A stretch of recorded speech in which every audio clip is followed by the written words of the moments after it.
కొన్నిసార్లు మన టెండెన్సీ ఎలా ఉంటుందంటే మనకి ఏది అక్కర్లేదో దానికి ఇచ్చేయడం మనం ఓకే, పర్లేదండి, దీనివల్ల నాకు ఉపయోగం లేదు కాబట్టి ఇచ్చేస్తున్నాను.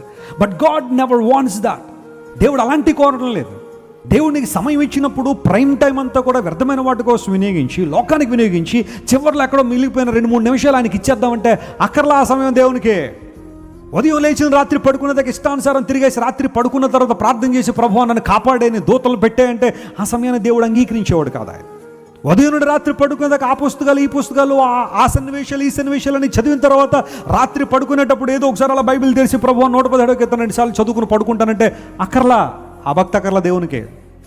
దేవునికి ఇచ్చిన సంపాదన అంతా కూడా అటు ఖర్చు పెట్టి ఇటు ఖర్చు పెట్టి అన్నీ అయిపోయిన తర్వాత చివరి దానిలో 1000 రూపాయలు మిగిలితే దానిలో 100 రూపాయలు దశంభాగం అని కవర్లో పెట్టేసేస్తానంటే అక్కర్లా. అది God wants the best from you in everything. ఎందుకంటే దేవుడు నీకు అన్ని విషయాల్లో శ్రేష్టమైన వాటిని ఇస్తున్నాడు కాబట్టి. హల్లెలూయా. అబ్రహాము మోరియా పర్వతం మీద వేసిన కేకలు ఏంటో తెలుసా? Give your best God. దేవునికి శ్రేష్టమైన ఇవ్వండి, శ్రేష్టమైన సమయాన్ని, శ్రేష్టమైన తలాంతులు దేవునికి, నీ శ్రేష్టమైన వయస్సును దేవునికి. ముసలోడిని అయిపోయిన తర్వాత, పళ్ళన్నీ ఊడిపోయిన తర్వాత, జుట్టంతా తెల్లబడిపోయిన తర్వాత, నడుమంతా ఊగిపోయిన తర్వాత అప్పుడేదో దేవుని కోసం చేస్తానంటే నో.